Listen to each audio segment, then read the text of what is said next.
ICC 2020 विश्वचषकामध्ये आज पारंपरिक प्रतिस्पर्धी असणारे भारत आणि पाकिस्तान हे आमने-सामने येत आहेत। श्रीलंकेमधल्या कोलंबोतील आर प्रेमदासा स्टेडियमवरती हा सामना खेळवला जाणार आहे। आज संध्याकाळी 7 वाजता या सामन्याला सुरुवात होईल। या स्पर्धेला सुरुवात होण्याच्या आधी पाकिस्तानने भारताच्या सोबत खेळण्यासाठी नकार दिला होता, पण आता हा सामना होणार आहे। हा सामना जिंकणारा संघ थेट सुपर 8 मध्ये पोहोचणार आहे आणि त्यामुळे दोन्ही संघांसाठी हा सामना प्रतिष्ठेचा आणि तितकाच महत्त्वाचा आहे। दोन्ही संघ या स्पर्धेमध्ये आतापर्यंत अजिंक्य आहेत। दोन्ही संघांनी खेळलेले 2 सामने जिंकलेत आणि त्यामुळे भारत आणि पाकिस्तान दोन्ही संघांकडे सलग तिसरा विजय मिळवून सुपर 8 मध्ये धडक देण्याची संधी आहे। मात्र कोणता संघ सलग तिसरा सामना जिंकण्यात यशस्वी ठरणार हे बघणं आज औत्सुक्याचं असेल।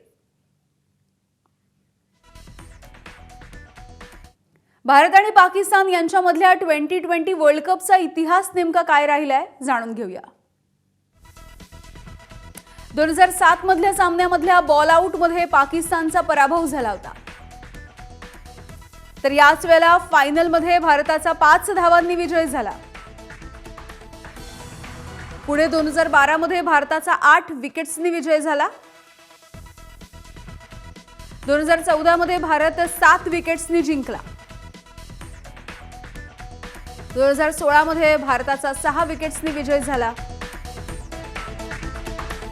2021 मध्ये पाकिस्तानचा 10 विकेट्सनी विजय झाला होता, तर 2022 मध्ये भारताचा 4 विकेट्सनी विजय झाला आणि 2024 मध्ये भारत पुन्हा एकदा 6 विकेट्सनी जिंकला होता। त्यामुळे आता नेमकं काय होणार याच्या सामन्याची उत्सुकता शिगेला पोहोचली आहे।